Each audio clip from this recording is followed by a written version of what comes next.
Hello and welcome to Don't Evolve Beat the place like Ash Ketchum Pikachu. We don't evolve. We just level up. Here with Meme, Don McNuggies. Here to talk Superman. And we are doing spoiler talk. All spoilers. Immediately. We're getting into it right away. What happened? There's 2 pages of this, so brace yourselves. Screen crawl. 3 centuries ago, metahumans arrived. 3 decades ago, Superman arrives. 3 years ago, 3 years ago, Superman arrives. Again, 3 weeks ago, Superman arrives in a different country to stop them from dying. And then 3 hours ago, Superman arrives to lose. His first battle. Then 3 minutes ago, he lost. Was it 3 minutes ago? It was 3 hours ago he arrived to his the battle, and then 3 minutes ago he lost his first fight. To be fair, the recap that I helped to make this recap also didn't have this information, so there was a lot in the screen crawl. First off, that opening, very Star Wars-esque, the very white. It was kind of neat. Anyway, we'll get past the opening. They did say it was going to be Star Wars-esque. I was expecting like a, and we just kind of got like info.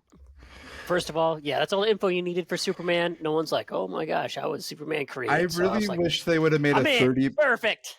I really wish they would have made a 30-minute music video with all the information on the screen that we need to know about the character. Oh, like personally. Peacemaker? Do the same Peacemaker stuff? That would have been great. No, I meant the original intro. Suicide Squad. You turn on Peacemaker, you have to watch the intro. It's just a thing. It's just it is. Gotta happen. All right. Anyway, Superman calls for Crypto. Crypto drags him to the Fortress of Solitude. In the Fortress of Solitude, the automatons play the message to soothe him, which is Jor-El and what? But what about the dog? And he argues with the dog for like 15 minutes because the dog's a shitty dog. Dude, we got so much to get into. The dog drags him. You told me to jump in whenever. My bad. This will be like 50 pages. Sorry, guys. They play the message of Jor-El. There's a lot of different voices as the robots. One wants to be named Gary, that's for later. They begin to heal Superman with sunlight. He goes back to Metropolis. He faces off against the Hammer of Arabia and pretty much gets his ass kicked again. It's revealed that this Hammer is Ultraman, who is more or less controlled by Lex, who studied all of his moves. They had all 2,000 combinations memorized and ready to go with counter actions. Sounds like Jake from ex-wife. Anyway. Okay. I'm just going to leave that go. He gets his ass beat. The Hammer goes off and flies into a tent in a base fairly close by Metropolis that no one seems to notice. Lex meets up with the government from Argus. What about the Pocket Universe? This is the first time we can see the Pocket Universe. We get to see him fly away, and obviously he jumps through a pocket portal. And you're like, what? Dude, he created these universes. Sorry, I mean to spoil I call them boom tubes. Boom tubes is better. Yeah, I was going to say, they're definitely boom tubes. That was our first thought. I was like, boom tubes. They didn't call it, but that's what it is. Boom tubes, man. Yeah, keep it original. Keep it Young Justice. All right, so there's definitely an argument going on with Argus. Rick Flag is there from Creatures Commandos. He's going to be in Peacemaker as well, arguing Superman getting involved with Baravia and talking the politics all about that. Lex makes it known that he hates metahumans, but he especially hates Superman. Not really giving much more reason outside of that, other than he just hates them. I mean, we get it later on, very clear cut in the writing, but yes. Clark goes to his job where he meets with the Daily Planet gang. We see Lois, Jimmy, Perry, Cat Grant, and Steve Lombard. And if you watch My Adventures with Superman, that whole team and all the personalities is in this movie. Like, it's almost copy and paste. Paste. It is. There's a lot of copy and paste in this movie with like Superman stuff from everywhere. And James Gunn's been very open about that. He's like, oh yeah, I got that idea from Smallville. Oh yeah, I got that idea from Luthor Corp is like from Smallville, but usually it's like LexCorp in the comics, which is like one of the changes. But it makes more sense to be Luthor Corp in the natural world. But yes. Yes. In Small World, he changes it, or Smallville, he changes it to LexCorp after he takes over from his dad. Yes. Yep. I forgot about that. Thank you, Brandon. Yeah. All right. Clark surprises Lois with a date night, and we kind of reveal that Lois already knows that Clark is Superman. They interview each other, and Clark gets very emotional over the idea of saving people over bureaucracy. Lois kind of gets on him for crossing the red tape and all the consequences that come with it. And they kind of get an argument where they leave off, and Lois says something. Oh, yeah. No, hashtag super shit. Yeah, super shit. Lex, Ultraman, and Engineer go into the Fortress of Solitude and finds evidence to use against Superman while destroying all the robots and dognapping Crypto. First of all, did that scene, how in the hell did they get in there? Because I was like, that was way too fucking easy when I was watching that. I was like, all right, they better explain this. But I was like, man, he got it too easy. Something's up. What's going on? Clone of Superman. That's weird. I mean, they did. Yeah. Hey, in order, man.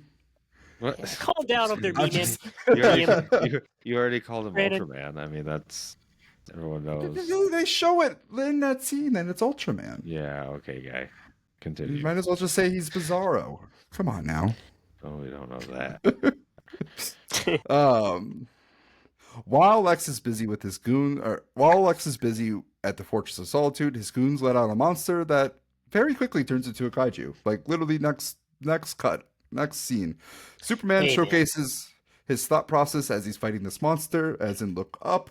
He aims high so that all the fire breathing kaiju is aiming upwards. All the attacks are going upwards. He's very it's very not Man of Steel. In the sense of it's exactly Superman's the way you want. All right, Superman to be. He's thinking as he's fighting this guy. How do we get it so it doesn't harm the least amount of people? Tips over. He's trying to push it in certain directions, stuff like that. Thinking of the way, how do we get this thing out of the area, keep it safe still, not kill it so gruesomely. I absolutely want to kill it at all. He wanted to bring it to a zoo. Yeah, it was phenomenal. Mm-hmm. They wanted to study phenomenal scene. Yeah. And I love this frustration. Come on, with Mr. Terrific killing him right away. He's like, this is not what I wanted. I wanted to try to save him and not kill him. And I'm like, eye poker. Yeah, the eye pokers. Yeah, both of them. Girl and Green Lantern eye poking. The Justice Gang, as we talked about, shows up, kills the monster against Superman's dismay as the city cheers. And I didn't. Names in progress, by the way. We're not sure. In progress. It sounds like they're going for it. I didn't see this part. I had to go to the bathroom as the city cheers, and this was the worst part. I thought kaiju's done, good time. Nope. The video gets played. Jor-El and Jor-El parents, they wanted Superman to conquer. Mr. Terrific then confirms it wasn't doctored. It was real. It was real, as far as we know. I'm sure that'll come up in a future movie. Superman takes a break, and Justice Gang has to take on an intergalactic imp. And while he does so, he has a very close connection with Lois.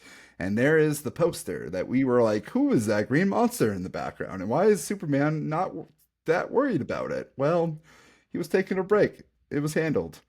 Also, intergalactic imp, Brandon. Mm-hmm. Well, I know. Mr. Mixoplex. You used to be really good at saying his name. How are you struggling? Yeah, I remember you being very good at it. I've been up for a long time. You struggled last video too. Yeah. Hey, you gotta slap him up.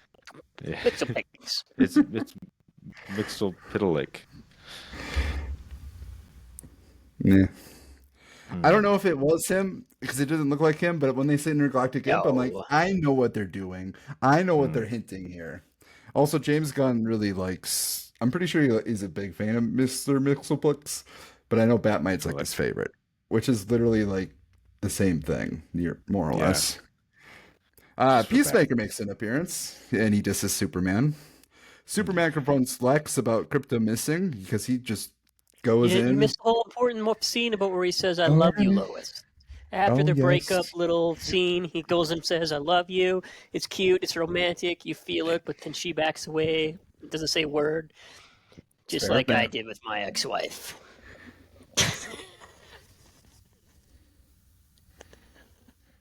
You good? Yeah, I'm good. I got myself. It's all good. Continue. Okay. He's got 4 pages now, guys. My bad. I'm almost at the end of the first page. Oh Jesus! There's so much in this movie. All right, yeah. Superman goes into Lex's office, confronts him. A crypto missing Lex denies everything. Superman then surrenders to the U.S. government. Rick Flag Sr. then gives him to Lex, who imprisons him in a pocket dimension via boom tube. We get to see a lot of people in prison, including Lex's ex-girlfriends. We get to see Metamorpho, who is then being threatened with the death of his son Joey, who his son is like right across from a guy ready to kill his son. Lex is he's a shit person. Well, I mean, like, obviously, you gotta be a shitty person. Oh yeah. I like how they played Lex though. Lunatic. It's great. I do. Eve, Lex's current girlfriend, calls Jimmy to leak info to him. Lewis recruits the Justice Gang, knowing that Superman's been taken, and while the rest refuse, Mr. Terrific helps out. Luthor threatens Malik, a local who helped Superman in the pocket dimension in order to get Superman to comply and answer his questions. Ends up killing Malik within 2 rounds of a twisted Russian roulette threat. And honestly, that was kind of shocking. That was like 1-2. And I'm curious if like James Gunn. Okay, go for it. I know there was crypto. So Lois goes to the Justice Gang to ask for help, but no one wants to help him, and then they find out that she knows Lex Luthor, because not Lex Luthor, who Superman is. They ask about the glasses, and they finally say it for the longest time of how no one knows that it's Clark Kent. I was like, finally! I thought everybody knew this, but apparently it was a big deal. Like, they put the glasses on, but anyway, the hypno glasses. He puts them on. They can't see who he is. Big deal. Anyway, sorry, I thought it was a big deal. I don't buy it. I feel like it's just a rumor, honestly, that Mr. Terrific made up. That's how I bought it. That's how I bought that scene. I think they're real. I mean, I know it's a comic thing. Yeah. I don't know if it. Yeah. I don't know if it's true or not. Like in the movie, though, I'm kind of with Jake on this one. I think it might have been like a joke. It's got it. No, because like Lois was just like, yeah, sure, whatever you say, Guy Gardner. Or even maybe even she's heard of the joke. Oh right. Yep. All right, I am like lost my spot here. All right, Metamorpho. Super important. No, you're good. Metamorpho, after witnessing all of that, starts crying. Is like, "Can you get my son if I let you go?" Sure enough, very much. She saves his son, and then they fall into the weird river that takes you into a black hole. Huh? Proton stream or something they call it. Yeah. Yeah, and like Superman was struggling. He had to like fight the guards while keeping his baby up and float. Missed the point where Metamorphosis gave him the sun power to even save the child. So he's very, very weak. He's got like limited sun power. It's not a full yellow sun. Yes. Thank you for that. I did forget that moment. All right. Lois, Mr. Terrific make their way into the pocket dimension camp. Mr. Terrific very terrifically takes out everybody in a really cool scene. They go into the boom tube. Couldn't really go far without the platform, but they were able to kind of keep it open while Crypto, Superman, Joey, and Metamorpho eventually escape. Lois brings Superman home to Smallville. His pa and Ma give him a pet talk, mostly his paw. Luthor goes ballistic that Superman escapes. It was a good talk. It was. I'm skipping over a lot, but there's so much to get through. I know. Yeah, I get it. It's good. Keep filling it in. I spent like 30 minutes like going over this little section. Like there was a lot. Like 2 pages. There's a lot of stuff. It's okay. A lot of stuff in this movie. Luthor goes ballistic that Superman escape. Eve completely flips, gives all the info to Jimmy, but is heard by Ultraman, which is, I'm pretty sure, is the only time where the super hearing was in play, which is something that I noticed. Lois and Jimmy got to work exposing Lex's crimes. Lex opens a rift in Metropolis because I forget the reason why, but he's just like, we're gonna send him. We're gonna send Eve back. He opens the rift so he can get Superman to come towards the rift. Oh, right. Because he knew he would lure Superman in. That's the only way he could defeat him, because he knew how to defeat him. So he's like, okay, if I open the rift, Superman's got to be here. Good point. Yep. Which opens up the rift, and then Metropolis just starts kind of falling or separating and falling, and buildings are falling apart. It's pretty horrific, honestly. Very reminds me of Man of Steel. We'll talk about it. The Baravian army starts to attack, and the Jarhanpur people ask for Superman and start chanting for Superman in a really cool scene. Superman has to make a choice which emergency he's going to go to. First, he's going to go to Bravia, but then Mr. Terrific calls him, like, we need you for this rift because the world's at stake. We learn once he gets there that Ultraman is a clone of Clark Kent. Ultraman's a clone? He's a clone. Also, I'm pretty sure I called it. Right? Yeah, I did. I kind of went into it just feeling like that was. Oh yeah, we all knew. As soon as they got into the cave, I was like, "Oh, you sons of guns!" Oh, I knew like kind of immediately. Also, he's just Black Noir. Oh, that's what it looks like. 100% Black Noir. Like Black Noir from the comics, evil clone version of. Yeah. And probably the current second version. Probably. Boys, spoiler. Yeah. Black Noir, yeah. I mean, Superman's clone was a real character, so you're talking about Black Noir, which is supposed to be a trope off, Homelander, in trope off Superman. So it kind of brought it full circle back by them referencing with the outfit. Well, actually, I was watching a TikTok where somebody used the Superman like noise, and they did it the same like theme as like Invincible.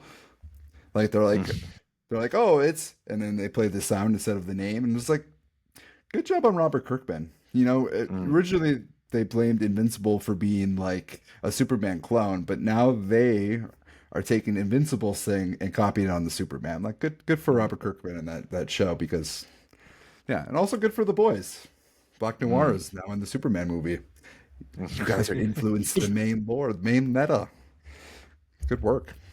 All right, so the goons nearly in this giant battle in the baseball field and in the rift, the goons, Ultraman, and the Engineer nearly kill Superman, where he has to go all the way up in the sky, fall all the way down, and then get the nanites out of his lungs. Krypto joins in, and that plays a huge factor. It's now Superman and Krypto versus Engineer and Ultraman. Superman kills the drones, which shows Lex the image, and basically, he's the one that's controlling. Krypto took out the drones. Oh, yes. Yes. Yeah, well, the engineer was taken out by the fall. She never got back up. Yes. Yeah. Thank you. Did you even watch the movie? I did. You went to the bathroom so many times. With you. You went to the bathroom. I only once. I missed two scenes. The second post-credit scene, because I had Scott with me, and I couldn't. He was like, I had to really go, and I'm like, I'm not gonna make you sit through 10 minutes of credits if they're only gonna show. I didn't wait either. I know. I don't think that's what this DC universe is going to rely on. Hopefully, it's not at all. No, the second you guys know what it is, because it was hilarious. Yeah, I saw what it was, and I was like, I don't really want to sit here and wait 10 minutes to see that little clip. All right, Krypto kills the drones with Superman's orders, and ultimately beats Ultraman. The Daily Planet exposes Lex. The Justice Gang, alongside Metamorpho, fight the Baravian army with a bunch of middle fingers. Green projected middle fingers, Metamorpho being really cool looking, and Hot Girl screaming in hallways, and then seemingly killing the Baravian leader to the death in a really cool way, but also in a way where, like, is Hawk Girl that? Yeah. Is she that? Is she like someone who would do that? I'm like, she's close. I had a question. Is that what Superman would have wanted? That's what I kind of think. Not at all. Is that how he would have wanted their help? But like real world counter person, or like the person that we think it implies to real world, we're like, you know what, whatever. Yeah. We'll just leave it at that. All right. Superman bursts into Lex's office with a noble speech about how he's just a human, just like everybody else. Lex admits all of his jealousy and is all totally aware of it, and pretty much explains that his whole motive of wanting to kill Superman and hating the fact that he's better and that he wants to prove that brawn or his brain beats brawn. And very Lex Luthor. Crypto then jumps in and he pulls a Hulk on Lex and throws him along like he's Loki. Lex is sent to jail, specifically Belle Reve. Superman returns to the Fortress of Solitude. Flora asks to be called Gary. Pa and Ma Kent are now shown instead of Jor-El. And Mom, I forgot what the mom's name is, and I feel bad. Martha. No, not Martha. Not Ma. Jor-El and what's the... See, now I don't feel as bad. The actual mom's name. I don't know what that is. No one remembers the mom's name. No, don't say no one. It's prominent. Someone probably does. Jor-El is just the kind of the leading figure of the both. I think it's like Laurel. Jor-El and Laurel? Maybe. I'm not going to commit to that. Supergirl arrives into the movie, reveals that she's actually Krypto's true owner, and they're like, oh, that makes sense why Krypto's such a bad dog. Just like spinning her around on the ground. And she's just laughing drunk, enjoying it. Laughing, having a good time. Yeah. And this is the post-credit scene this isn't a post-credit scene, but this is kind of like the scene that really sets up the DCU moving forward in ways that we will talk about, because I read that comic and I knew exactly what they were referring to when she showed up. So Clark, going to the post-credits, Clark and Krypto are on the moon. Very happy scene. And then the second one that I didn't see, but from what I read, Superman criticizes Mr. Terrific's repairman job. And Mr. Terrific is annoyed. It's great. No, the buildings were off by like the most millimeter of a millimeter. And he's like, ooh, I think you messed up a little bit. And it's like, what, you want me to rip open the whole world again just to fix it? He's like, well, just saying, it's off. All right, and that is what happened. All 22 minutes and 2 pages. That is what. That wasn't too bad. You did it pretty fast. Yeah, you kind of. You did pretty fast. You ripped through it a lot. I mean, there's a lot of some details that we'll probably have questions about that we didn't talk about, but we'll talk about it. All right, next segment. 5 questions to appease Michael. But 15 really to appease Michael. 5 questions per person to appease Michael. Yeah, if he watches this, I don't know. Or we could just go back to, I've got some questions. All right, I'm going to start this one off. Oh, you're going to start this one off. Okay. I'm going to start it off. I think I have a good start off with it. Did Superman the movie did enough to get you and other people excited for the DCU? I mean, to be fair, I left the movie theater excited. I was like, finally, a good, uplifting Superman that isn't so dark and gritty. I mean, Superman was always fighting in the light. Superman had his funny moments. Superman, you got to see him try to find out the best way to attack creatures. You've got to, see a lot of humility with him. See him as like a human. See the bright side of him. See him with his parents. I don't know. That's like the first Superman movie where it actually felt like, hey, this is a good light-bringing feeling to Superman. And when they started chanting his name in Barovia, like Bolivia, same thing, close enough. Anyway, it was one for Boravia, right? Boravia. One's real, one's fake. Yeah, the fake town or whatever, not town, country, and seeing them cheer for Superman's name, even though they, backlogged him before. It was good to see him uplifting that feeling of hope. I actually kind of felt that in this movie, so I think so. I think it does enough. That's just my opinion, though. Brandon. I think, a lot of the same stuff that Don said. I think it wasn't perfect exactly by any means, but I think it was what I wanted, and it was the most like comic book like movie that we've ever gotten. And it made me excited to see the potential for like stories and stuff when you kind of abandon some of the things that like Marvel and like the previous DCU like held on to so tight, like some of the groundedness or realism, and you kind of just embrace more of the goofy, the surreal. They can just let you do so much more, and I'm excited to see the future of that. I don't think I've ever been this excited for a superhero movie in maybe half a decade. Honestly, maybe since Endgame. Hmm. The only other like maybe Spider-Man No Way Home is like the only other movie that matches that. Deadpool and Wolverine, there was a little bit of excitement just because like, hey, I did Deadpool's not. coming back and Wolverine's coming back, but I'm like, Superman's like the first movie where I was like, this just feels like a decade ago where we got excited about going to Civil War. This feels like a Hmm. decade ago when we got excited to go going to Batman versus Superman before we knew that movie was trash. Like this movie got me excited just to go and just see a brand new world. And that this world is very, like you guys said, comic book Comic book light. light It look and very much so not. This is like the first movie I think too, Jake, that isn't so character mm. heavy focused on some of these characters we've seen a million times. Oh, but the thing is, it was very character moment. Oh, well, it was, but there wasn't like we didn't need the exact backstory again and again and again for every character we saw. We didn't slow down the plot for the characters, but Yeah, that's what I like. the character moments were put into the plot. We still got Lois and Clark having their moments. It wasn't necessarily needed for the plot, but it was there for like the emotional parts and beats of the story. And so there was a part of me that was like, this movie almost seems too quick. I almost wish they sort of slowed it down a little bit. But I also really just appreciate the go, go, go, go, go, and giving us all that cool comic lore, that cool comic, that world that felt lived in, and just like I'm excited to explore the DCU because they're looking at it like James Gunn is looking at it more as like a world building thing rather than I'm just going to tell the story of like what a superhero would be like in this world. The realism is gone. It's a new world. Hmm. All right. Ex- Does any of you have a question to lead I thought off? you were yeah, close. Oh, I mean, oh, mine's I see. kind We're of with gonna alternate. Okay. mine's Yes. kind of with your question is do we believe in James Gunn? We have Oh yeah. Peacemaker, we have Superman. Like, Never stop Oh yeah. believing in James Gunn.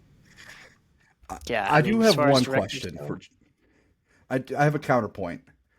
Do we believe James Gunn can get to that next level of storytelling? So, I and think every I'll single talk about it comic a little book bit. Go for it. I think every comic book thing he's done. So Guardians of the Galaxy, we have some Peacemaker and getting hands involved in Hmm. products in the Superman story. I The mean, he's got Suicide a Squad. good way to introduce comedy, things like that. Now, as far as to the absolute next level where he brings this whole overarching lore thing, I Dark think Knight Logan level. it might be possible. It depends how many hidden things you put in this movie, because that's what I'm curious to watch it again and again. Because I'm thinking there's more things behind the scene that we should probably pay attention to. I mean, some people might Maybe, say Guardians 3 is close to that yeah, same It Guardians level, is. 3. It is. and he Uh, made that. mm. So, It's not. It's not. It's like it's close, but it's like not there. It's like miss. It's like missing an intro for me. I just rewatched. I rewatched Man of Steel. I rewatched Guardians of the Galaxy. I think the day of, for this movie. So I kind of get like compare contrast. This movie does remind me a lot of of the Galaxy 3. Just with it's really fast. It picks up immediately. You just dive in without that introduction. And I think sometimes like because I noticed with like Creatures Commandos there wasn't an epilogue, and I'm like I I feel like we need a little bit more of those things to just kind of put it in completely. I do like James Gunn. When we talk about ratings, I'll get more into this because I think like James Gunn has a high floor for everything he does. He mm, makes, I think everything has been great, like borderline great, that four minus level. That's where it's just, can he get to that five? Can he make like a masterpiece? Can he make that Infinity War, Endgame, Civil War, Winter Soldier, Logan, Dark Knight, into the Justice Spider League. Verse? Well, yeah, potentially. But that's like the question. Can he make the ultimate comic book movie? He can get really close. But that is my question exiting the film. Like Superman was like my idea of like this movie almost needs to be here to like make it have a perfect success in being a five. But I think to answer my question, I think it did enough. All right, Brandon, do you got one? Yeah. Um. So mine's more specific to the like events of the movie than the overall movie. Go for it. But what do you think happened to all the kryptonite on Earth? Is Lex said that there wasn't any left, and they had to use Metamorpho in order to make it. Do you think? Good question.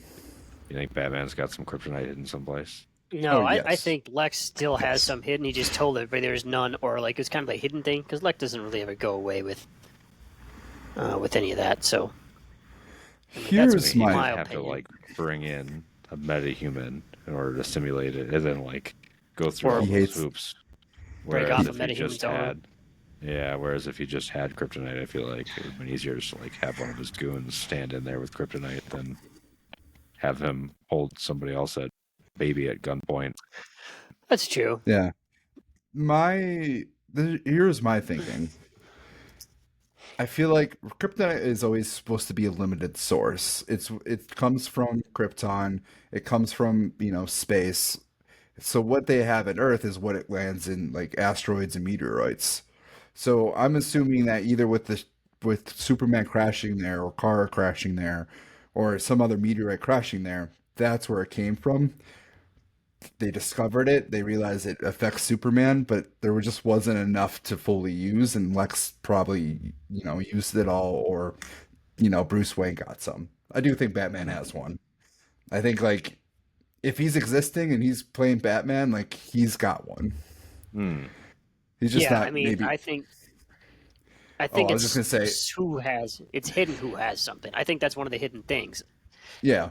Like in the movie that they talked about, it's like kryptonite. Like I'm glad you brought that up too, because I was.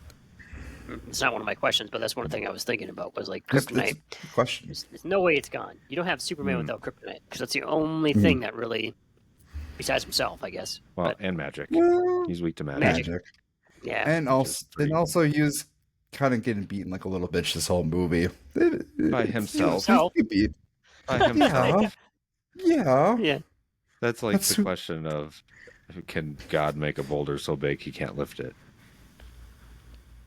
No. Like because if like Superman, if he's so strong, would he be able to hurt himself? Like if he's strong enough to hurt anything, but he's invincible, can he hurt himself? The answer is yes. Yeah. He can hurt himself. In this movie. All right. Is there a character that wasn't like on the money, or a character you're like, I don't know about this character? I think the portrayal of Hawkgirl was a little bit off, but I mean, I'll allow it because it wasn't that bad. But I was like, it's interesting character, interesting choices, like we talked about earlier a little bit. It's super young, and the attitude was a little bit different than like what I felt like when I would be Justice League Unlimited. Yeah. Yeah. I mean, that's the only character that I really think was super off. I feel like she got the least amount of time to like do anything. That's true too. Characters too. Brandon, do you have a different answer? I don't know if I have anyone like sticks out in my brain as feeling off. Okay, my answer to this was also Hawkgirl, Isabella Merce. She felt like herself in this movie. She reminded me of Dina from Last of Us Part 2 or Season 2, because that's the character that she played. She's freaking excellent in that show, by the way. Also excellent as Dora. Like, I enjoy her as an actress. She just seems like a really cool person in general. But in this role, I was like, this isn't the Hawkgirl I imagine. Not that it needs to be a certain way, because the lore of Hawkgirl, you get reincarnated, and oftentimes she has different personalities, plus she is younger. But when she killed the Barabian guy, or dropped him 100 feet plus, I was like, would Hawkgirl do that? That was like one I was questioning. Brandon, I'm curious you didn't say Lex at all. I was wondering if you would. No, I really enjoyed Nicholas Hoult. Okay. He was really good. Lex.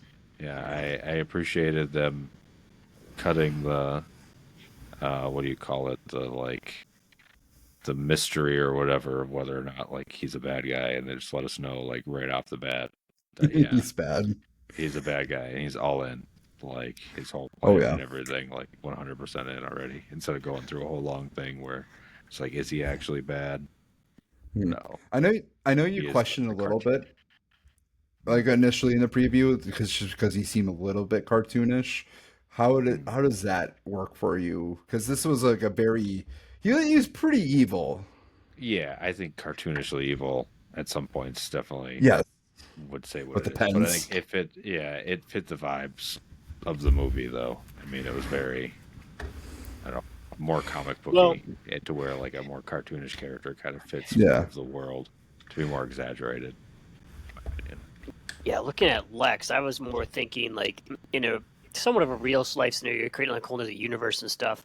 How would this person actually be?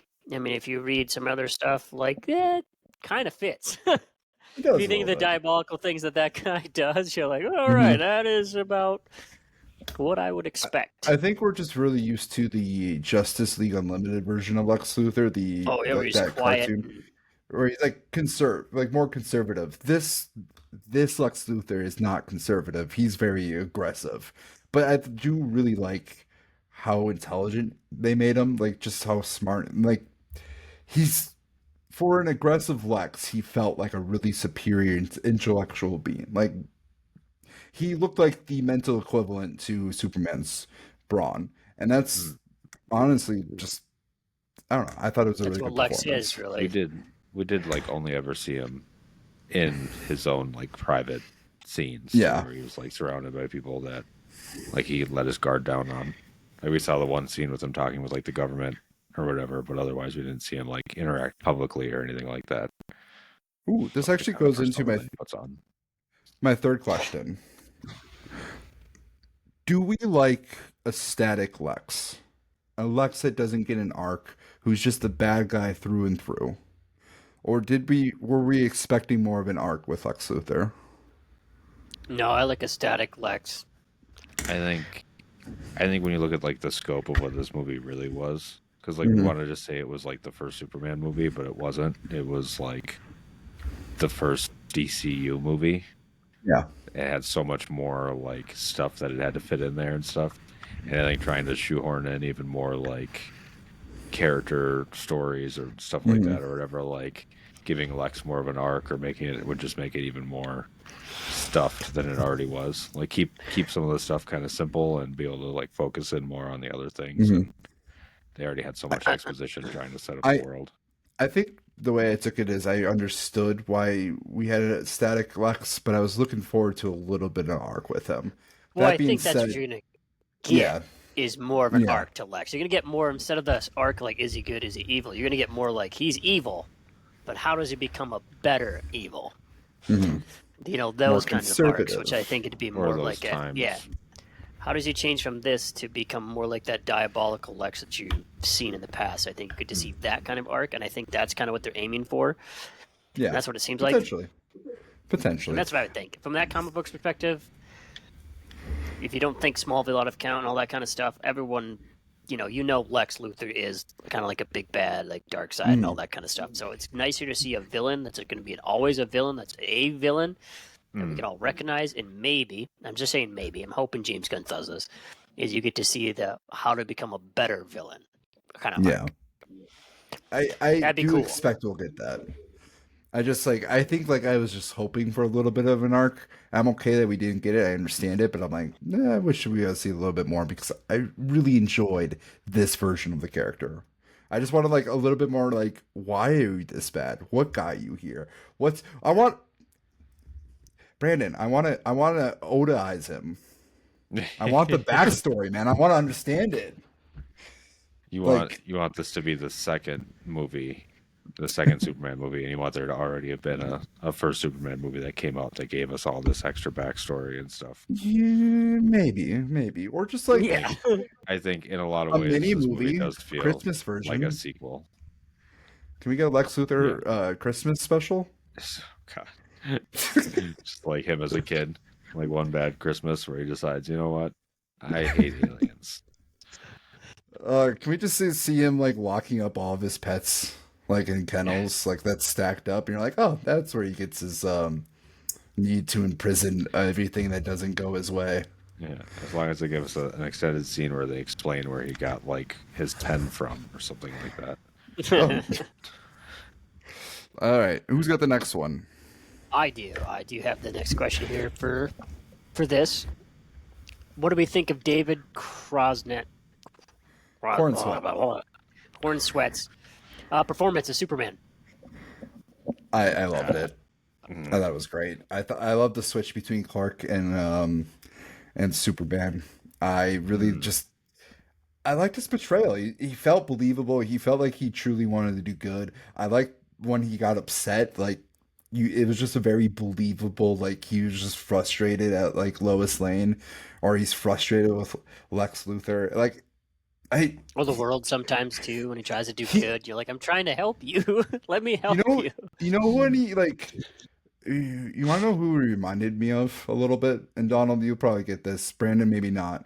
He reminded me of Kirk Cousins, where he's like, "Ja, golly, hey!" Like he kept like, "Hey," yeah, he does. he kept like almost wanting to swear, and then like not swearing. And I'm like, I fucking love this for Superman because that's like, it feels really realistic. But like, he's a Boy Scout. He's not going to actually swear. Did you guys actually know? During when they were filming the Lois and Clark interview scene, that in the middle of it, Lois, they didn't say what she said, but she said a question that like got David Cornsweet really like thrown off. And he literally in the middle of this interview, as he's filming, filming to be Clark Kent, he told Lois the fuck you, like fuck you, oh fuck you, like in the middle of it. And apparently everyone's like, Superman doesn't say that. And then they cut it. They're like, cut. All right, David, shut up. And apparently that's what James Gunn says to David. He's like, he doesn't take it personally. Just, David, shut the fuck up. It's too many questions. But yeah, it was just a fun story. Like, David Cornsweet got actually so upset during that scene that he told Rachel Brosnahan, fuck you, in the middle of filming. And I'm like, I love that. I love that the actor breaks, but like in the movie, we don't get it. He's just, jolly, jolly dang. Crypto, God, you're such a bad... He didn't say bad dog, though. I'm happy they didn't say bad dog, because that would have been like a repeat of... because in Guardians of the Galaxy Volume 3, that was Cosmo thing. Bad dog. But they did call Crypto a good dog at the end of the film, which was a Cosmo beat. Like, good boy, Crypto. I'm like, no. They're trying to... I see what he did there. But no, I like David Cornsweet. He was really good. I almost want to say he's my favorite Superman, but I feel like it might be too soon. I'm going to let it sit a little bit before I give that. It's one movie. It's hard to see. But the wait. He's better than Henry Cavill. I like Henry Cavill. I don't think he was that good in comparison. Yeah, I don't know if it was necessarily Henry Cavill's fault that he wasn't that good. I agree. It's the writing. I think Henry Cavill is the only reason why that movie was remotely anything. Henry Cavill, when he had scenes to chew, he was good. He just never had any scenes to actually do anything, because they didn't let him do what he wanted to do. He was just brooding the entire time. I'm like, that's not Superman. All right, Brandon, you're up. All right. So how do you think Batman? How would you do it? With this universe, how it is, like, how would you set up like your Batman movie?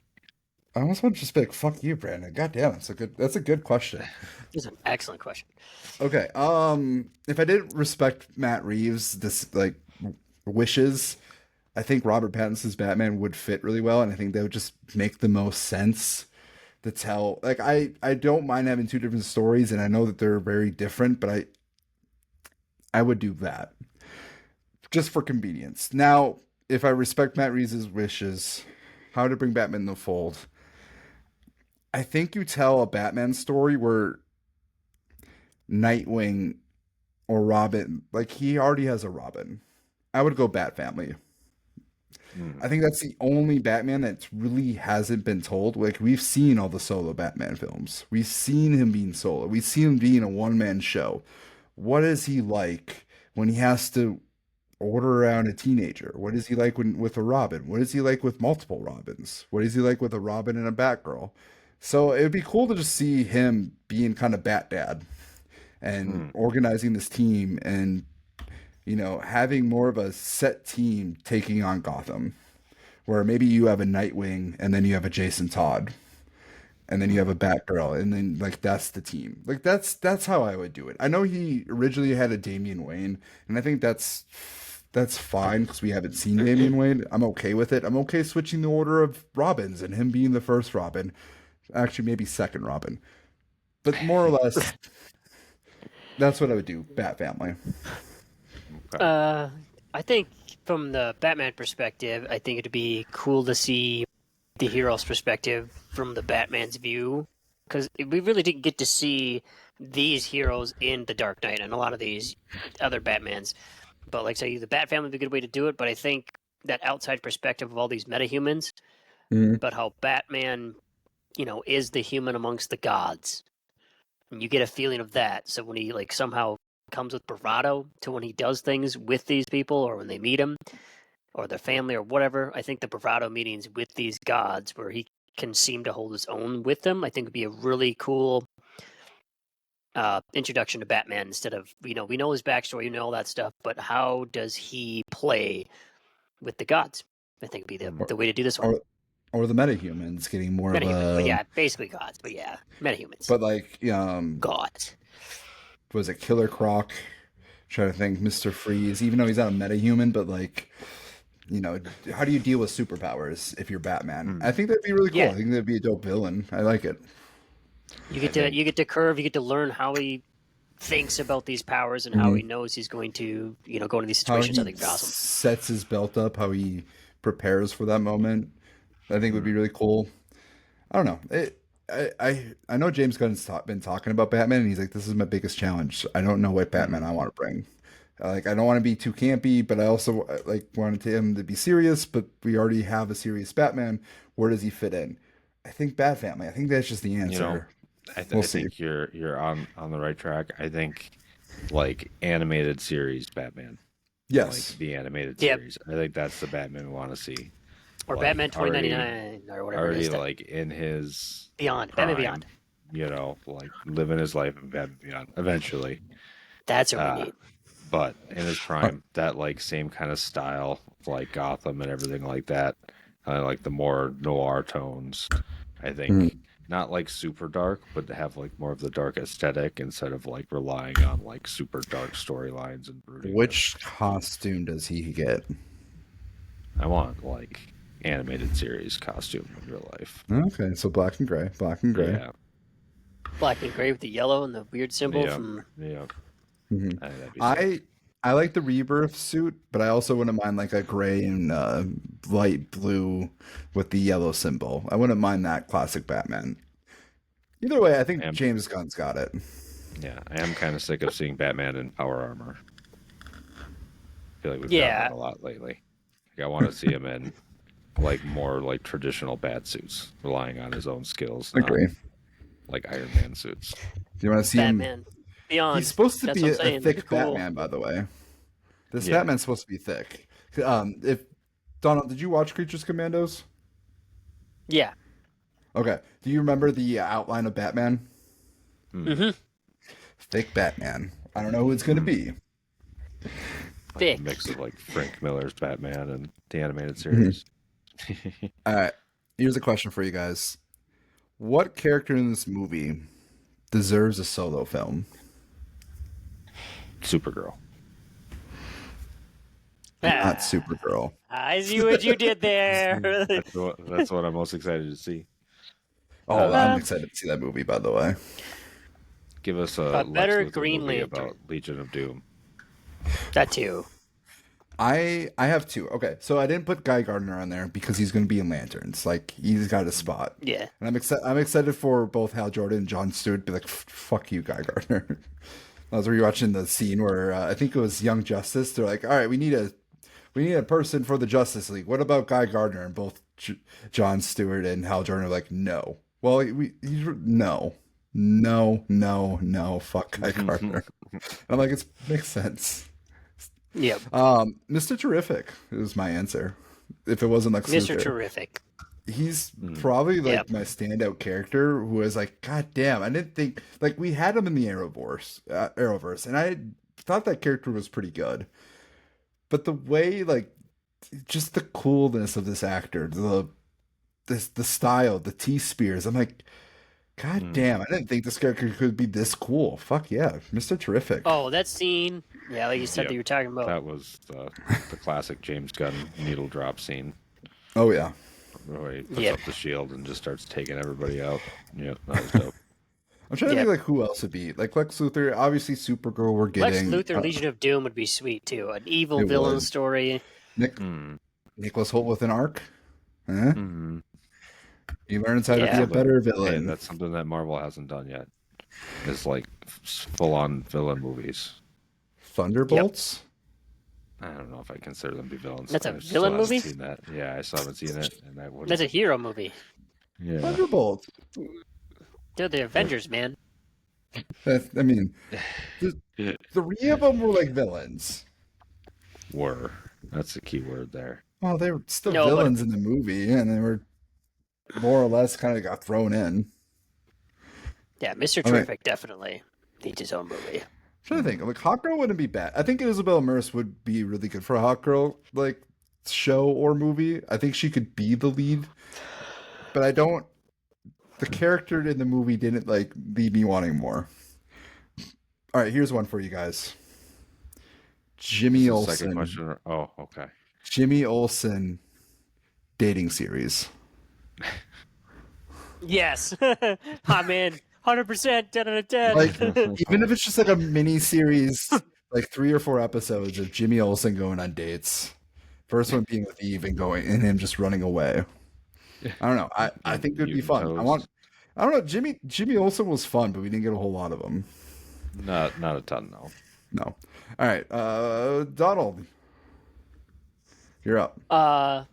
Did you guys catch all the Guardians of the Galaxy cameos? Yes. Bradley Cooper, Michael Rooker was one of the voices of the robots. His wife as well, as Alan Tudyk was the main one. He was Gary. That wasn't my full question. I just had to ask if you guys caught it because you guys made me go to Scrub when you said Jimmy's side thing. But I was like, all the Guardians of the Galaxy things. I thought that was pretty sweet. No, my question is how do you think they get these people grouped together with other superheroes? Like, what do you think the direction is, and what's going to be pulling them in? Are we going Darkseid, Lex for the first big villain, or what are we thinking monsters. here? Wait. Who did I make this guess with? It was you, Brandon, right? Yeah, probably. It was you. Okay, it's on my thing. I made the guess of who I think the big villain's going to be, who the big villain of Gods and Monsters is going to be. And I'm convinced, and we already said it, it's Legion of Doom. I've been convinced. Like, we've seen a Gorilla God reference in Creatures Commandos. There was a whole bunch of other shit that, like, I remember, like, I put it together, but I can't think of it on the top of my head right now. Yeah, I remember we came up with, like, a whole theory when we were doing Creature Commandos, but I can't remember what it is either. Because we were talking about they kind of like, they kind of prophesize stuff in that show. Yeah, they prophesied the end of the world with like the death of like Superman, and it was very Avenger-ish in a sense. Age of Ultron vision. Yeah, if I'm getting at. So you're thinking Legion of Doom? That's it. You don't think like they pull Lex in? It's not Darkseid. It's not Darkseid. Darkseid, no, definitely not. Darkseid would have been my guess if we didn't already have a Darkseid attempt that failed the last franchise. Oh yeah, that's true too. That's why I don't think going Darkseid. That's why I'm thinking it would be. I'm thinking honestly, I thought before Legion of Doom it's gonna be Lex again. Well, yeah, and then Legion of Doom. Yeah, you get before. Well, not you're gonna get. It's like a Loki. I'm thinking more about like a longer termed arc of Lex. So you get Lex, and then you get a different villain, and then if you think like the third one where you see Endgame, I think you're gonna get Lex again. Okay. Oh yeah, I think Lex is gonna be there. Like he's like one of those villains who's always just a part. I think Young Justice, like he's a part of it. He's a part of the Lights or the Legion of Doom. Yeah. So I think Lex is going to be a huge part. I don't know if he's going to be like the villain, but I think like he might be the face. Yeah, I just don't see Legion of Doom quite yet. I see more of a longer term scope for Lex to be, the Thanos of it all. Well, I'm trying to think someone like in between, and then you're going to get Lex at the end. again. I could see Mongol being like a in between because he'd be a Justice League threat. My person I think about. Yeah. Um, or what's the other guy's name? The guy that's like immortal. Can't remember his name. Vandal Savage. Yep. Yeah. I don't know if they'll do Vandal Savage, but I wouldn't be surprised if he's in Legion of Doom. I'm just trying to think of like all the movies that are coming out. How would this tie into a Legion of Doom sequel, or like as like the main Justice League events? You have Lex Luthor, um, Deathstroke. I wouldn't be surprised if made an appearance. Somehow Lobo. I wouldn't be surprised if he showed up because he's going to be in Supergirl. I'm trying to think like where else, but we don't really know what's all coming out. Like Supergirl and Clayface are the main two. Undecided. And Clayface is one of those like that doesn't come into like the big full picture. But I also just think this isn't going to be Marvel. This isn't going to be Marvel. This isn't going to be like we all come up with a big. I think that's the biggest thing. I think that they're approaching this a lot more like they did with like the animated movies and stuff like that, where like we're gonna get different stories and stuff, and they might kind of be loosely in the same universe, but it's not all going to be like one interconnected timeline between everything.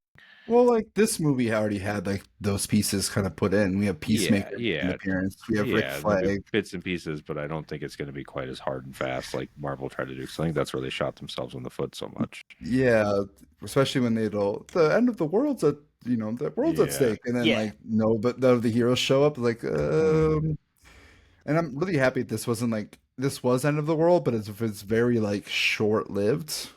Like it was like, hey, Metropolis is falling apart, and then like it's like it's the question isn't like where's Batman or where's the Green Lanterns? Like we got that answered.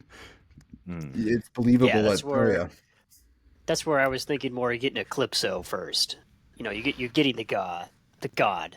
I guess. Yeah. God's Wrath or something like that. You're getting God's Wrath as the first villain, or not the first villain, but as the villain. Makes a lot of sense. Mm-hmm. Gods and monsters, maybe. I don't know. That'd be fun. It'd be different. You don't have to get like the main story. All right, Brandon, big ones. Oh God, more than 2 questions here. I have a few. If you want me to tap in. If there was any like subplots or anything in this movie that you would have removed. Anything in the movie that you didn't like that like you feel like it would have just been better to not have it in there? Ooh.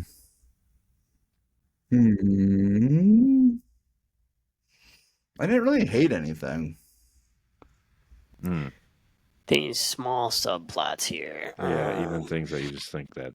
Because, I mean, would we all agree that the movie was pretty stuffed? Yeah. Like, it's pretty almost stuffed. So much to the point where, like, there was a lot of scenes where people were just, like, obviously dumping lore. Like, no, like as soon as he goes into the Fortress of Solitude and Gary is explaining to the other robot for some reason all about Superman's origin.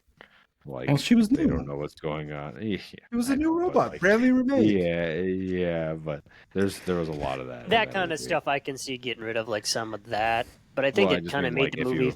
If like something would have been removed, then it could have spaced out more to like do more showing instead of telling. Is what I was getting at. I think it's hard too because I think it's more for general audience. Is my only problem. Like I mean, there's a lot of good subplots in there. There's not good subplots, but there's a lot of like exposition in a little bit of ways. But I think getting some general audience brought back into some of this stuff is good. That some people didn't know, some kids, all that stuff. You got to do some of that stuff. But the subplot that I thought was a little different that we could have, not really expanded as much needed. Maybe not. Never mind. I can't think of one off the top of my head.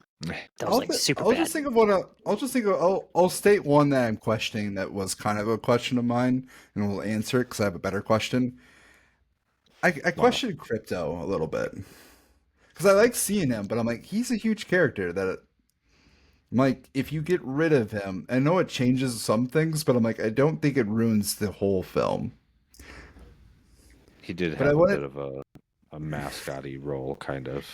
A little bit, but not extreme. But yeah, I enjoyed Crypto, but if you remove a character, I'm like, that one I might say remove.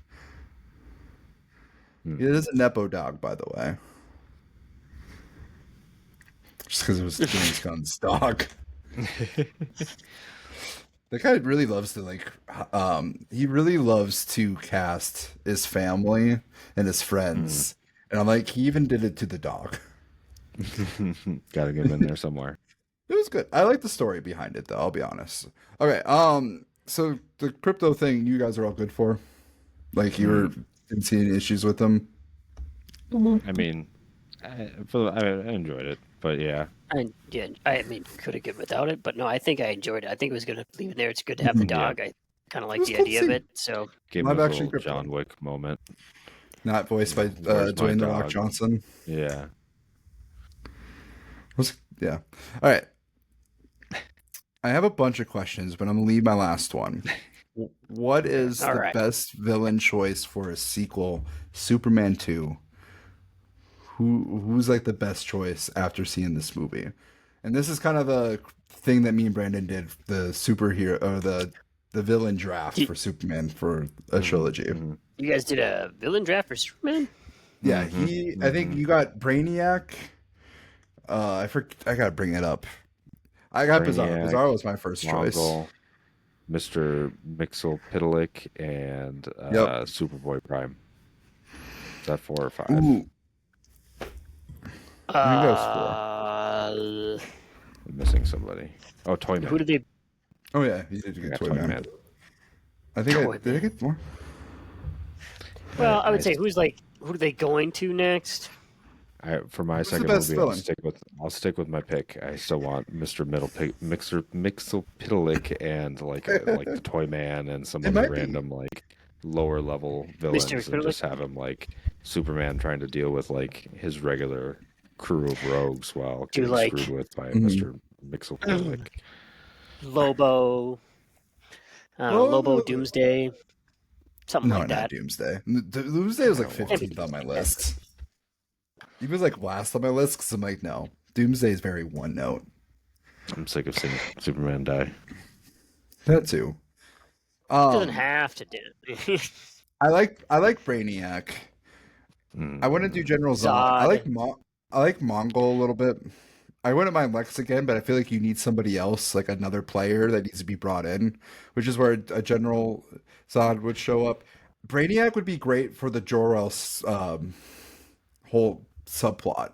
The idea that they were brought for that, and I'm like, it would be cool if Brainiac was the one who fucked with the message. It makes sense. And he would be a bigger villain that would bring in other things. I'm going to stick Bizarro makes the most sense, but I have a Bizarro movie that I want to pitch to James Gunn because it'd be fucking awesome, and it still fits. And I remember when they did the Massive Ultraman, I'm like, possibly Bizarro. They didn't say his name. Flew into a black hole. What better way to turn somebody into a Bizarro version? Yep. Bizarro World. He does the thing. So yeah, I have a movie idea that I don't want to say it out loud because I'm like, I kind of want to pitch it because it'd be a dope Superman too.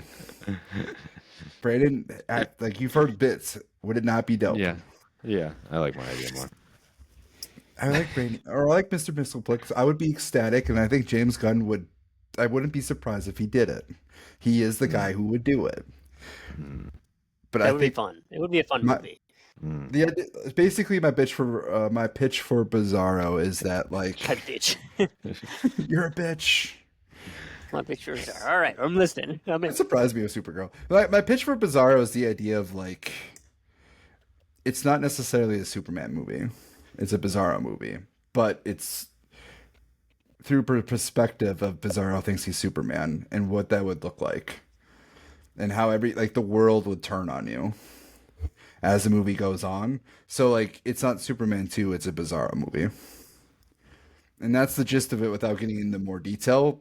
But like, I almost want to like write an outline or write like my little screenplay and just send it to him. Like, I don't care. I don't want credit. Just do the movie. Like, it's just too good of an idea. It's right up his alley too. So yeah, it's Bizarro for me. I probably said too much where he couldn't use it without giving me credit, or people would have been like, you're already taking so much from every other movie. Might as well. It's a cool idea.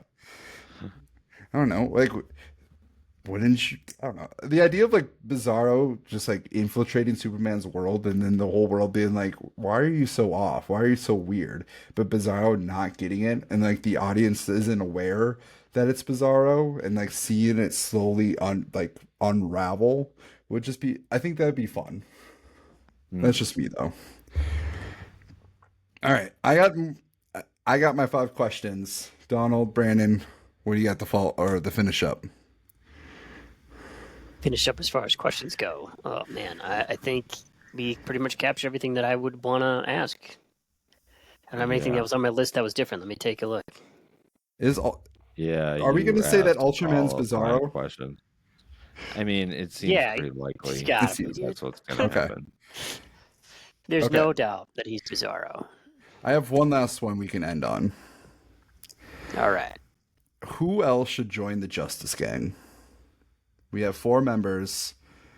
Who would be a good 5th?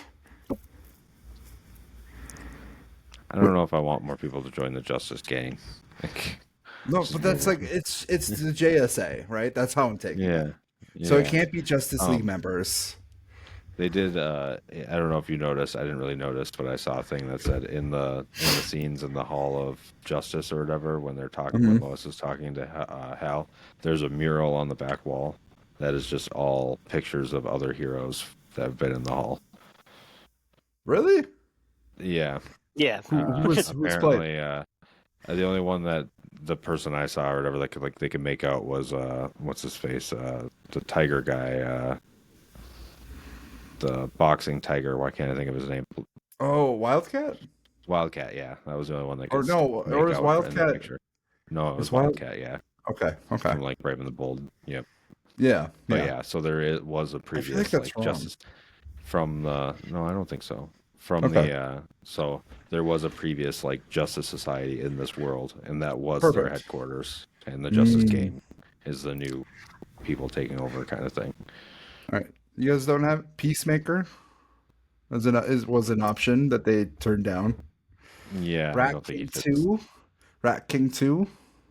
I mean, they could do it. That was was it Sport Shot?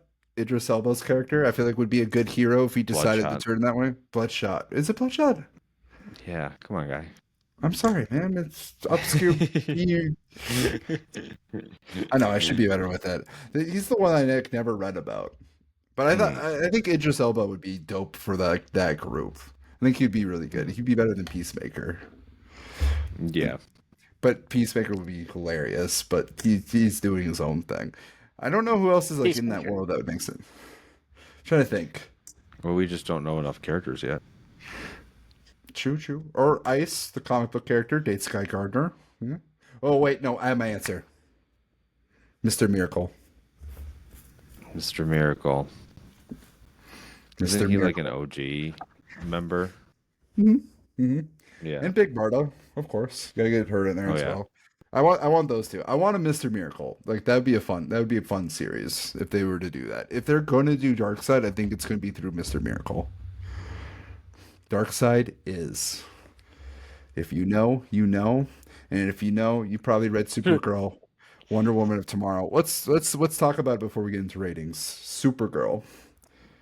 How excited are we for Supergirl? Molly Alcott's character is not the traditional good girl Supergirl. She shows up drunk, calls Clark a bitch, does not treat her dog, or does not a good dog parent at all.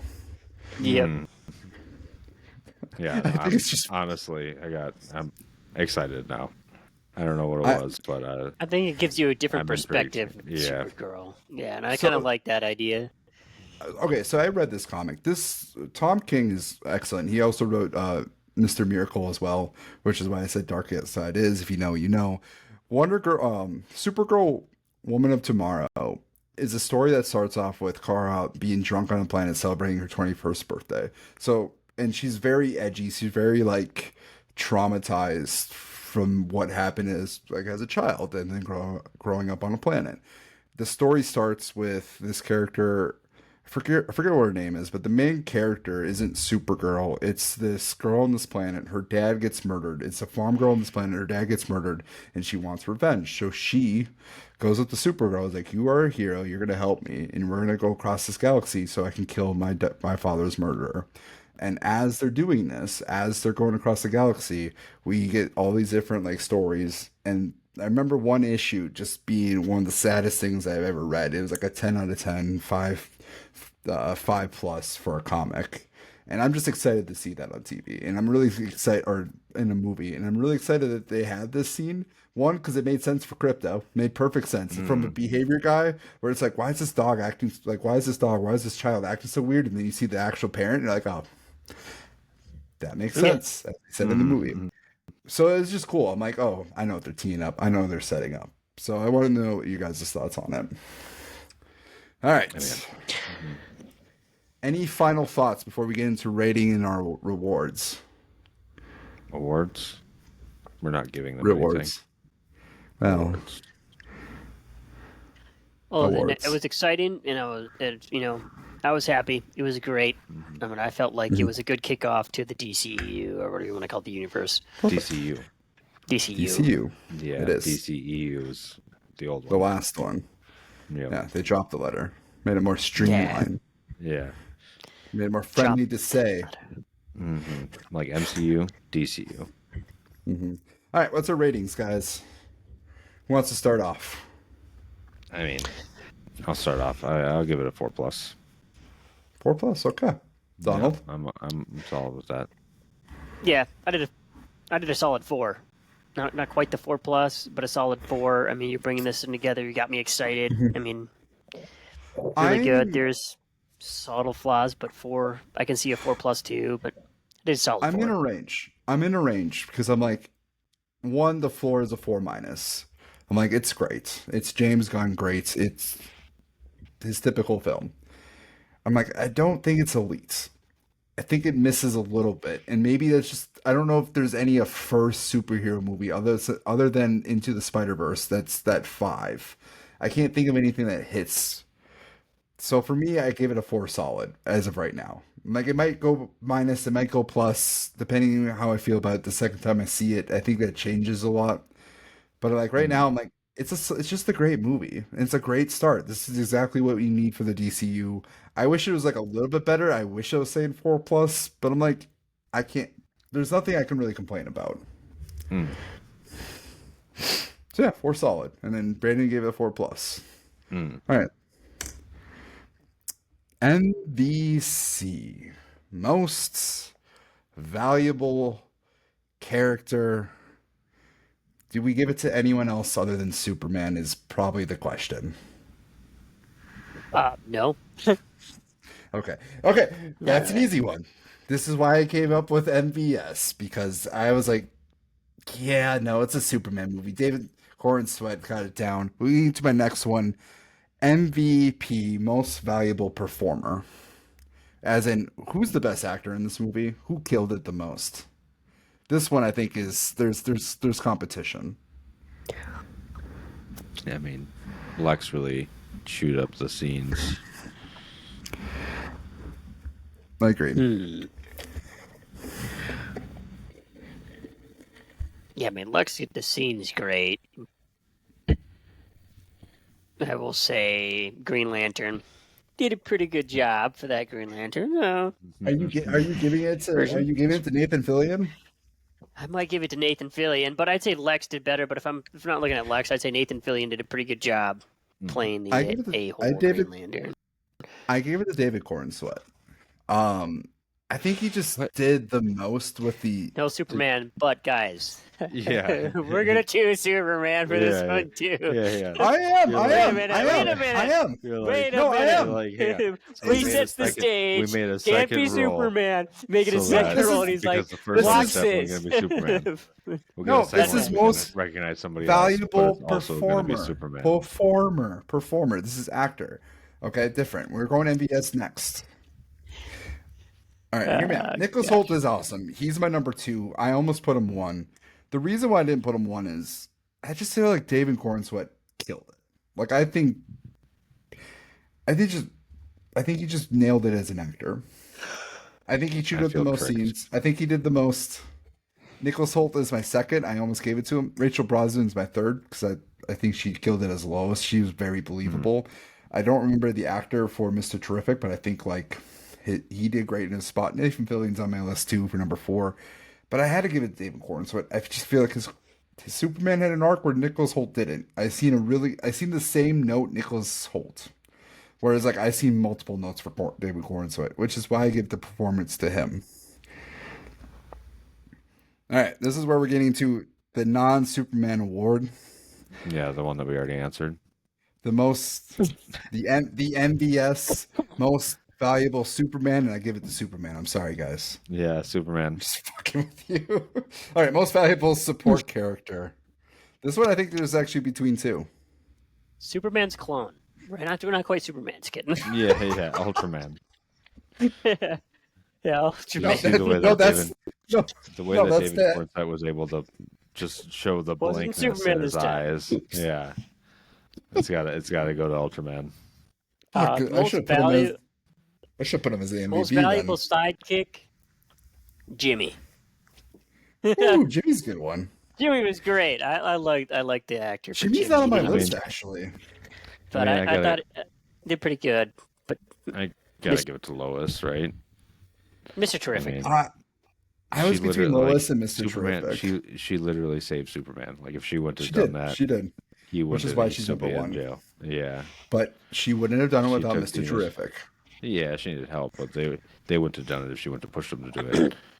To be fair, and maybe this is my Adventures of Superman Lois Lane that I'm thinking of. I honestly think if Lois Lane got the information of where he was, she would have saved him. She would have went anyways. She would have went anyways, and she would have found a way. Rachel Brosnan did a great job with her. I really enjoyed Lois Lane. I like the My Adventures suit like Lois Lane. I like I'm gonna get dirty. I'm gonna go in and I'm gonna do something and actually help Superman out. And this is the Lois Lane that did it. Mr. Terrific's my number 2. I almost put him number 1 because I really love that character. He's kind of the standout. My number 3 was Crypto. He honestly has an argument for number 1. I'm gonna say it's between 3, but we're gonna forget Crypto. He was a good boy, man. He did his job. He chased those balls around. he did a good job. All right, this one isn't much competition. Most valuable villain. It's Lex Luthor. Ultraman. Yes. David Corn played a really good clone. Yeah. Like his hair looked great. He looked just like David Cornstalk's Superman. So it was. I thought he looked like Bruce Wayne. You thought so? He had a little bit of Bruce Wayne pulling out. Well, Robert Pattinson, Bruce Wayne. Did you remember seeing his Bruce Wayne with like the makeup and the eyeliner? Oh yeah. And like his hair is super long. It's like, oh man, he's an emo kid. Yeah. Emo Superman. No, we don't need emo Superman. That was essentially Henry Cavill's Superman. The dude brewed the entire time. It was just like, oh man, I can't save everybody. Now everyone thinks I'm Jesus. I'm gonna stand here as everyone grows out, like touches my chest. All right, one last question, because I know there's a lot of Snyderverse fans out there. How does this compare to Man of Steel? I mean, does Man of Steel hold up here? All you need to know is that this one had the iconic Superman theme, and Man of Steel did not. And that tells you all you need to know. Yeah, that's pretty much it. That's plus, there's a 93 song playlist on Spotify for each character of what music they listen to, and then they talked about that same playlist throughout the movie. And then the movie alternated between the theme and then the James Gunn music playing. That is a complaint that I had on the movie. The soundtrack was like, what are you guys doing? Are you playing like really cool music, or are you playing the Superman theme? It was like kind of back and forth. You're saying the Superman theme's not really cool music? I was gonna say, hold on a minute. I'm confused which one he didn't like now. Yeah, right. I'm like, I liked both, but it was just every time that Superman theme hit, that was it for me. I agree. Yeah. It was just I was more complaining about the awesome music that was playing in the background. Yeah. All right. Yeah, I like the change up of the music, but whatever. I mean, Superman music get hard, but I'm not saying I didn't like it. I did like it. I like James Gunn's use of music. To those Zack Snyder universe people out there, like, just let it die. It was terrible. There's a reason why it didn't go anywhere, and there's a reason why he's gone. Like, it was not that good. It's not as good as you guys try to hype up in that Justice League movie. It was trash. Just stop. This is what I say. Love everything. Stop. This is better. This is what I'm going to say to the Zack Snyder fans, or any fan that's calling Superman woke or any of this. How to put it? Superman is much more than the power fantasy you want to project onto him. He's way more than that. His whole character, his whole ideology is about being the greatest person you can be. He's not super because he's the strongest character. He's super because he has the power of a god. And he still wants to be the greatest human being out there. Frustrated that he can't sometimes, Yeah. And they don't understand. And that's who Superman is. He's a Boy Scout. He's a do-gooder. He's a goody two-shoes. He doesn't swear. Ever. And I remember I was watching a TikTok, man, if I had Superman's powers, I'd be taking out leaders left and right. I'd be forcing my and I see the comments of all these different people, and I'm like, this is why Superman is Superman, because even with this power, this is not something he would ever do or even think about. The worst he would do is take a leader and be like, I will come back to you, as he pokes him with a cactus. That's the worst. Unless you trick him into killing Lois Lane.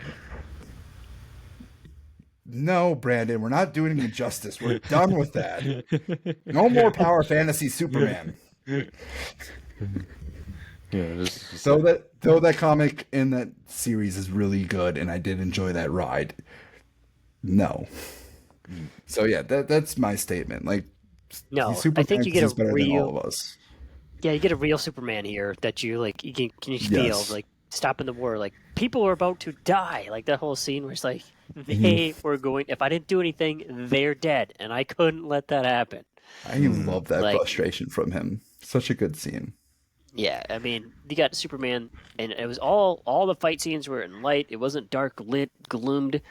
It was Superman, middle of the day, sun is shining, in light. Besides the Pocket universe, but that's the only other one. But that wasn't a fight with anybody. That was them just trying to escape. It was a pretty colorful world. So, it was colorful. It was bright. You felt the light. You felt positive. It was good. Oh, we didn't talk about Metamorpho at all. I just realized we didn't talk about the whole baby scene in Metamorpho. All we gotta say is Metamorpho looked fucking dope. He looked really interesting. I wasn't surprised that he's in this movie because I'm like, that's a James Gunn character through and through. But yeah, I just wanted to say Anthony Cargan. I wouldn't say he was the stand-up performance, but I will say the visual effects of Metamorpho looked dope. And I just not where I wanted to end this, but yeah, he looked dope. This movie's great. Yes. Any last parting words before we say goodbye? No. Right. All we know is the most valuable character is Superman, and the second most valuable character is also Superman. Yeah, that's the leaving note. All right, good to know, guys. Yeah. And the best actor is David Cornsweet, who plays Superman, and the best villain is Superman, his clone. Yes. Yeah. And his best sidekick character is also Crypto. The super dog. Super dog. The best cameo appearance, Supergirl. Yeah. All right. I'm your host, Jake Sherbing, signing off with Miym, Don McNuggies. We'll be back for Fantastic Four at some point. Me and Brandon will be back for One Piece as soon as the English dub drops. And then, of course, all three of us will be back for the bleak roll for the end I think 2 weeks from now. All right, everybody. Thank you. We're done.